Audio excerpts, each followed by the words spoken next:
नमस्कार शेतकरी मित्रांनो, राज्यात सध्या उन्हाचा चटका चांगलाच जाणवत आहे। अनेक ठिकाणी उष्णतेतही वाढ झाली आहे। मात्र असं असलं तरी कोकणामध्ये आपल्याला अवकाळी पाऊस पडताना दिसत आहे। काल सुद्धा या भागामध्ये अनेक ठिकाणी पाऊस झाला।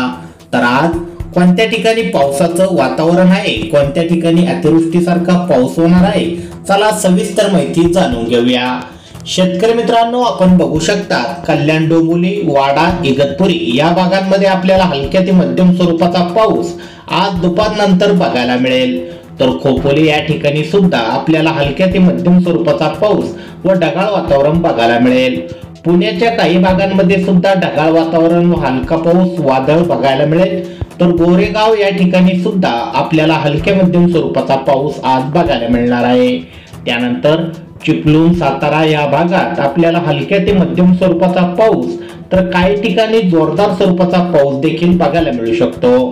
त्यानंतर रत्नागिरीचा काही भाग, प्रतापगड, कराड या भागात सुद्धा मध्यम ते जोरदार स्वरूपाचा तर काही ठिकाणी मुसळधार पाऊस आपल्याला बघायला मिळेल। त्यानंतर मित्रांनो, कोल्हापूरमध्ये आपल्याला कोल्हापूरच्या बऱ्याचशा भागांमध्ये अतिवृष्टीसारखा मुसळधार पाऊस आज दुपारने आपल्याला बघायला मिळणार आहे। दुपारी पावसाला सुरुवात होईल, या ठिकाणी मोठा पाऊस आपल्याला बघायला मिळेल। राजापूर, सांगली या भागात सुद्धा आपल्याला काही ठिकाणी जोरदार स्वरूपाचा पाऊस बघायला मिळू शकतो, तर काही ठिकाणी हलक्या स्वरूपाचा देखील पाऊस राहील।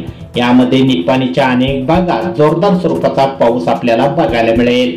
शेतकरी मित्रांनो, पंढरपूरमध्ये सुद्धा आपल्याला ढगाळ वातावरण व अधूनमधून हलका पाऊस बघायला मिळेल।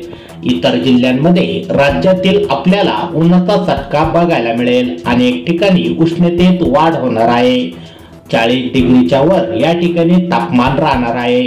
तर शेतकरी मित्रांनो, ही होती एक पावसाविषयी छोटीशी अपडेट। तुम्हाला जरी छोटीशी माहिती आवडली असेल, व्हिडिओला नक्की लाईक करा।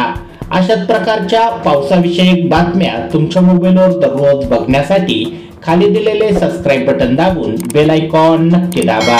धन्यवाद।